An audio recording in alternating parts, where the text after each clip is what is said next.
Good morning, কেমন আছো বলো তো সবাই? আশা করছি তোমরা সবাই ভালো আছো, আর আমরাও বেশ ভালো আছি। আমার আরও একটি নতুন ব্লগে আবারও তোমাদেরকে স্বাগত জানাচ্ছি। তো ঘড়িতে বাজে সকাল 7:30, স্নান ধান করে নিয়েছি, এবার পুজো দেব।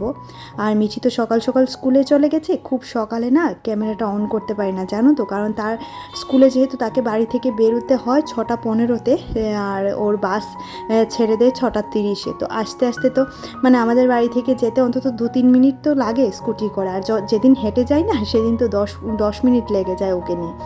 তো স্কুটি করে গেলে 2-3 মিনিটের মধ্যে হয়ে যায়, তো একটু আগে গিয়ে দাঁড়াতে হয়। তো সেই কারণে বাড়ি থেকে আমরা 6:15-তে বেরিয়ে যাই।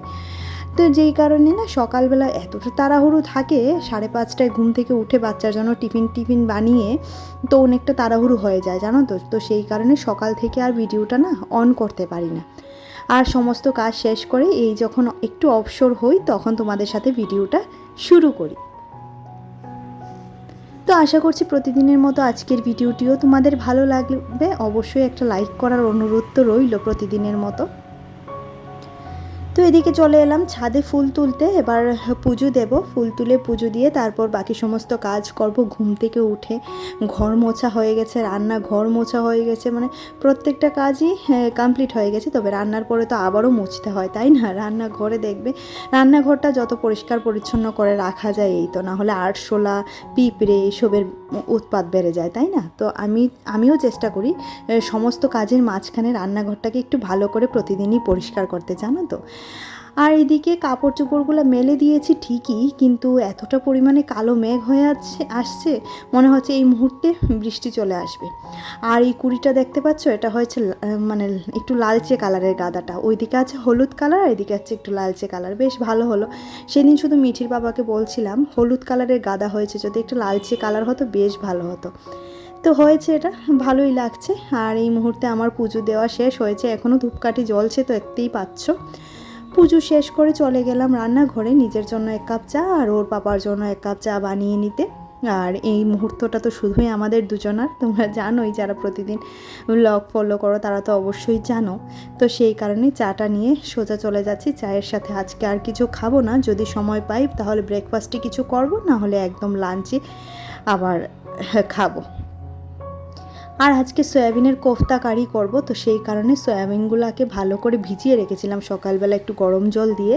এবার এটাকে মিক্সিতে ভালো করে একটা স্মুথ পেস্ট করে নেব। পেস্ট করে তারপর এটার মধ্যেই একটু পেঁয়াজ রসুনও দিয়ে দেব। পেঁয়াজ রসুন দিয়ে তারপর একই সাথে সয়াবিনটার সাথে দেখো পেঁয়াজ রসুনও দিয়ে দিলাম। চাইলে তোমরা একটু আদাও দিতে পারো, কিন্তু এই মুহূর্তে আমি আদাটা দিইনি, শুধুমাত্র পেঁয়াজ রসুন আর একটু লঙ্কার গুঁড়োই দিয়ে দেবো। লঙ্কার গুঁড়োটা মাখার সময় দেবো, এখন দেবো না।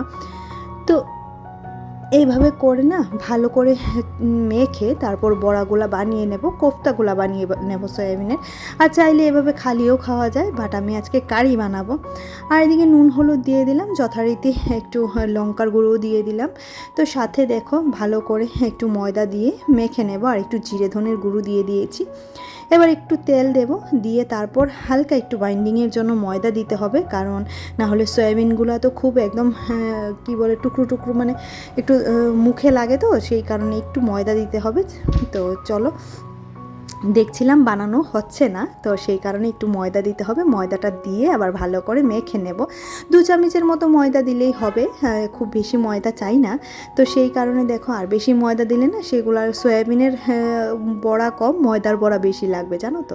তো এই দেখো, আর এই তরকারিটা রান্না করতে না একটু সময় তো লাগে বটে, কিন্তু বেশ ভালো লাগে কিন্তু খেতে, তাই না?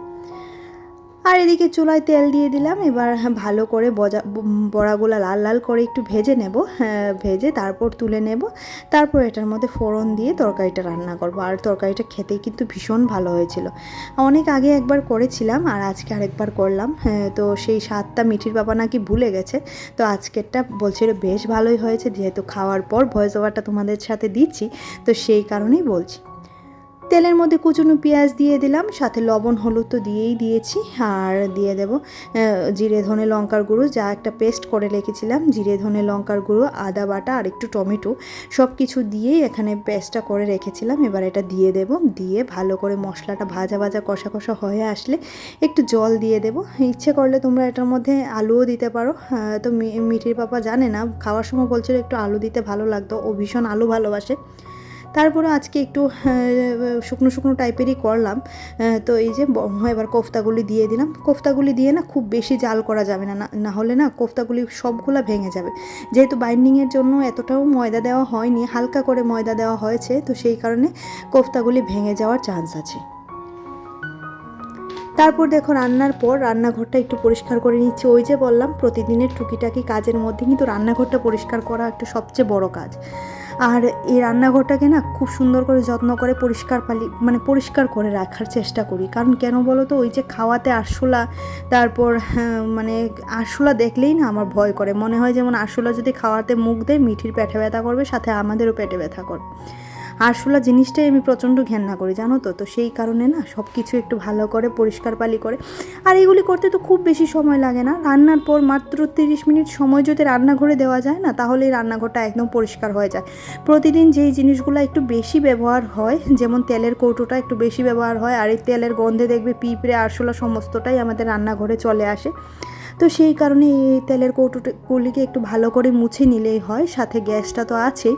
আর যেই জায়গাতে আমরা নোংরা আবর্জনাগুলো ফেলি, খাওয়ার পর যেই জায়গাতে আমরা আমাদের এঁটো কাটাগুলো রাখি, সেগুলো তো আবার রাতে ফেলা হয় বা পরদিন সকালে, সেগুলো তো আর দুতলা বেয়ে নেমে আর সঙ্গে সঙ্গে 3 বেলা করে ফেলা হয় না। তো একটা জায়গাতে আমি রাখি, সেই জায়গাটাতে প্রত্যেক দিন পরিষ্কার পরিচ্ছন্ন করে মুছে রাখলেই দেখবে আরশোলার উপদ্রবটা হবে না, তাই না? আর আমি না এই কারণে প্রচুর পরিমাণে খাটি, জানো তো, যে সারাদিন শুয়ে বসে না থেকে যেই মুহূর্তে আমি এই কাজগুলো সকালে করতে পারবো না, সেই মুহূর্তে কিন্তু আবার রাতের বেলা এই কাজগুলো করি। কারণ আমার মনে হয় যে তেল, খাবারের গন্ধ, এইসব কারণে আরশোলা আমার ঘরে চলে আসবে আর যে কোনো একটা খাবারে পড়বে আর মিঠির পেটে ব্যথা করবে। তো সেই কারণে আমি নিজেকে একটু একটু কেয়ারফুল করে রাখার চেষ্টা করি। তার মধ্যেও আছে দেখবে যেই জায়গাতে আমরা রান্না করা খাবার দাবারগুলো রাখি, তো সেই খাবার দাবারের জায়গাটাও একটু ভালো করে পরিষ্কার করতে হবে। আর বিশেষ করে আরশোলা মারার যে চকগুলো হয় লক্ষণ রেখা, সেগুলো দিয়ে ভালো করে এঁকে দিলে আরশোলা তো আর কখনোই আসবে না, তাই না?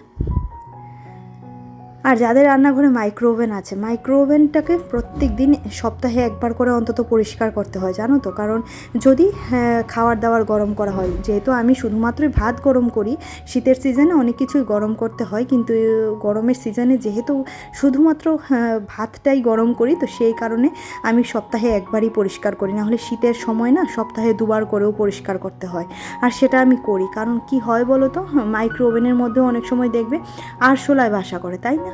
তো সেইগুলি হয় একমাত্র খাবারের গন্ধে, আর যখন মাইক্রোওভেনটা খুলবো তখন একটা নোংরা বাজে গন্ধ আসে, তাই না? তো সেই কারণে আমি খুব ভালো করে একটু পরিষ্কার পরিচ্ছন্ন করার চেষ্টা করি। এই করেই না সারাটা দিন আমার কাটে, জানো তো। এই করেই দিনের সমস্ত কি বলবো, সমস্ত সময়টা না এই করেই কাটে। তো সেই কারণে একটু সময় নিলেও আমাদের ঘর দেখবে পরিষ্কার পরিচ্ছন্ন থাকে। আর যখন কেউ একজন বাইরে থেকে আসবে, তখন যখন পায়ের কাছে আরশোলা দৌড়াদৌড়ি করবে, তখন দেখবে একদম ঘেন্না লাগে, তাই না? আর বিশেষ করে তোমার রান্নাঘরে ঢুকে যখন একটা রান্নার বাজে গন্ধ, বাজে স্মেল নাকে আসবে, তখন তো একদমই ভালো লাগবে না। তারপর হচ্ছে বেসিনটাকে প্রত্যেক দিন রাতে ভালো করে ধুয়ে, তারপর তোমরা হয়তো বা মাঝে মধ্যে আমার ব্লগ ফলো করো, যে বেসিনটাকে কিন্তু আমি প্রত্যেক দিন ভালো করে ধুয়ে রেখে যাই, আর সাথে একটু লাল হিট দিয়ে দিই, যাতে করে আরশোলা না আসতে পারে, জানলে তো। এই করে না আমি একদম সমস্তটা পরিষ্কার পরিচ্ছন্ন করে রাখার চেষ্টা করি। আর এদিকে আজকে দুপুরে লাঞ্চ মেনুটা দেখে নাও, সয়াবিনের কোফতা কারি, আর এটা হচ্ছে মাছের ঝোল করেছিলাম, ডাঁটা, আলু, এই সমস্ত দিয়ে, বেগুন দিয়ে। তো এখন ছাদ থেকে কাপড় চোপড় নিয়ে আসবো খাওয়া দাওয়ার পর, আর সোজা মেয়েকে নিয়ে বেরিয়ে যাব। আজকে মেয়ের ম্যাথ ক্লাস আছে, যেহেতু সপ্তাহের প্রথম দিন, আর সপ্তাহের প্রথম দিনটা আমার অনেকটাই চাপে কাটে, অনেকটাই চাপে। মেয়ের ম্যাথ ক্লাস থেকে আসার পর ওর ম্যামের বাড়ি আছে, সমস্তটাই দৌড়ে দৌড়ে নিয়ে যেতে হয়, কারণ ম্যামের সাথে কথা বলা, ও ম্যাথ ক্লাসে কী করলো সেগুলিও যেহেতু আমিই করে থাকি। তো আর বাবাদের না এইসব হয় না, বাবারা এইসব করে না, এইসবটা লক্ষ্যটা মানে লক্ষ্য শুধু মাদেরই রাখতে হয়। তো আমার বাচ্চা কি করলো, কতটুকু ইমপ্রুভ করলো, সেটা কিন্তু মায়েদেরই খেয়াল রাখতে হয়, তাই না? তাই তো সংসারে মায়ের কন্ট্রিবিউশনটা অনেকটাই বেশি, যেহেতু আমার মারাও আমাদের জন্য করে এসেছে, তো সেই কারণে না এই জিনিসটা আমি খুব ভালো করে বুঝি যে মায়ের কন্ট্রিবিউশন কতটুকু। একটা বাচ্চা যখন ভালো হবে না তখন সবসময় ওর বাবার নাম হয়, কিন্তু যখন খারাপ হয় না তখন মায়ের নাম হয়। সেই কারণে মাকে যাতে কেউ দোষারোপ করতে না পারে সেদিক দিকেও না আমাদেরকে লক্ষ্য রাখতে হয়, তাই না? কারণ দেখবে দিনের শেষে এসে বলবে তোমার জন্যই বাচ্চার এই অবস্থা হয়েছে।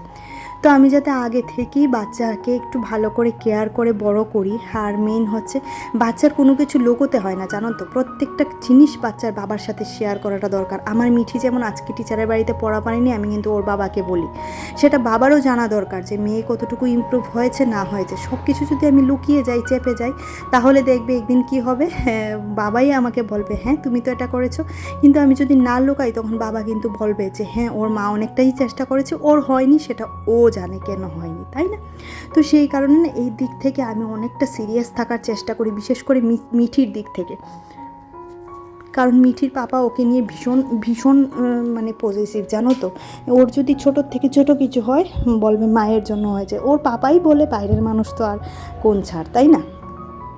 তো চলো আজকে আমার কিছু মিষ্টি মিষ্টি দিদি বোনেদের নাম নেওয়া যাক, যারা প্রতিদিন আমাকে ভালো ভালো সুন্দর সুন্দর করে কমেন্ট করছো, আর যারা প্রতিদিন আমাকে সাপোর্ট করছো। তার মধ্যে হচ্ছে সঙ্গীতা, পিয়ালি, ঋতু দিদি ভাই, Sayan Sohan family vlog, Shampa daily life cooking, Shreya Sen মোমের হচ্ছে শ্রাবন্তী, তারপর হচ্ছে স্বপ্নাস কিচেন টেকনিক, মায়া দিদি ভাই, রিঙ্কি। রিঙ্কি তুমি কোথায় আছো রিঙ্কি? তোমাকে কিন্তু দেখতে পাচ্ছি না। যদি তুমি আমার ভিডিওটা দেখো তাহলে অবশ্যই একটা কমেন্ট করো। তারপর হচ্ছে লাইফ উইথ স্মাইল, তারপর হচ্ছে নন্দিনী হাজরা। তো এটা হচ্ছে মিঠির জন্য রাতের ডিনার হচ্ছে তোমার ভাত ভাজা করেছি, ডিম, একটু পেঁয়াজ আর একটা কাঁচা লঙ্কা দিয়ে। তো চলো আজকের মতো ভিডিওটা তাহলে এখানেই রাখছি। ভিডিওতে কিছু ভালো লাগলে অবশ্যই একটা লাইক করে দিও, কমেন্ট করে দিও, আর যারা যারা এখনও সাবস্ক্রাইব করেনি প্লিজ আমার চ্যানেলটা সাবস্ক্রাইব করে দিও। আর যারা যারা করে রেখেছো কাজগুলি তাদেরকে তো জানাচ্ছি অসংখ্য অসংখ্য ধন্যবাদ। আর আজকের মতো ভিডিওটা এখানেই শেষ করছি। সবাই ভালো থেকো, সবাই সুস্থ থেকো, সবাইকে নিয়ে ভালো থেকো, কারণ জীবন একটাই, সেই জীবনটা আনন্দ করে বাঁচো। তো চলো আজকের মতো tata, bye bye, good night.